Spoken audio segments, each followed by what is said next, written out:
Hello everybody, guess what today's topic is? Everything's written out.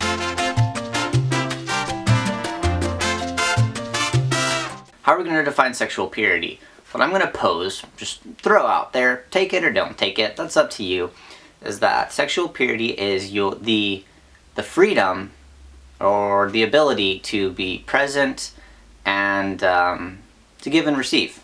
Also, I would like to sort of separate this from morality. You know, there's this negative reaction to words like slut and virginity because those pose a real moral basis on human sexuality. You're a bad person, you're doing bad things, or you're a good person and, you know, more holy than that.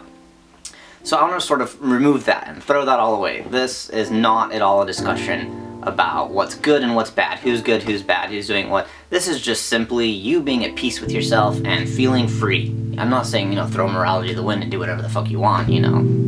Use your judgment, and I trust all of you viewers. You're not going to go out and hurt people and stuff like that, you know. This is your feelings towards yourself, your ideas of morality in yourself, right? Am I bad for wanting things? Am I bad for doing these things? You know, am I bad for feeling this way? So, with that in mind, let's dive in. This idea of sexual purity it's an ideal. It's this sort of perfect state that we all strive for, and it being a perfect state, it's essentially unobtainable, but we, you know, shoot for it, like the ideas of enlightenment, and, you know, we have all sorts of things that we strive for that we know we'll never achieve, but we try to get as close as we can. Why is that important? Because sex is an energetic connection between two people. You know, it's you and your partner, and you want to be there for them. You want to be able to just give from your heart, and you want to be able to receive everything they give. Now, what gets in the way of this is, you know, experiences that we have, beliefs that we have, all these things sort of clog us up. You know, you think, I can't enjoy sex, that'll make me a slut. Well, this experience, right, it reminds me of this experience that I had. And these are feelings, right? Like, you may not believe, right? You may not believe in the word slut. But if you feel like it, you feel like it. What are you supposed to do about it? You know, you can do away with the words, but the feelings may still be there. So this is an idea of freeing yourself up, and a lot of this comes from Tantra.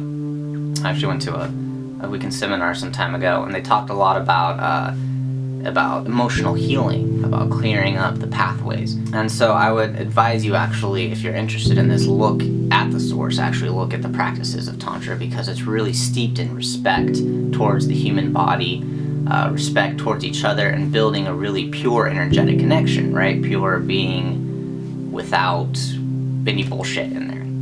And it's not your fault, that's the thing. It's not your fault that you have these clogs, that you have this stuff in the way. It's just, we're born into this world, and that's what happens to us. You know, I really want to start with this definition. I think if you start looking at sexual purity this way, it's more a matter of healing, of bringing yourself to this state, as opposed to the idea of like virginity as being the key point of sexual purity. That's not the case. I mean, I've seen plenty of relationships that they were two virgins that came together and they had the most dysfunctional sex life imaginable. You know, I mean, it happens. The functionality of your sex life has nothing to do with whether you guys are virgins or not.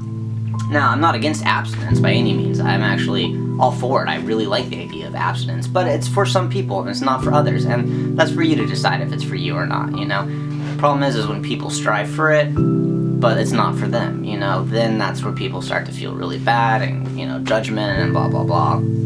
That's a pretty complex issue, but, you know, there's a lot going on. But I think if you break it down and start to look at this definition and see how it applies towards you and where you're clogged up, it's a matter of healing. It's kind of what it comes down to, because all of you, I mean, it's unfortunate, but almost all of you, if not already, are probably going to be hurt, and it's gonna stick with you.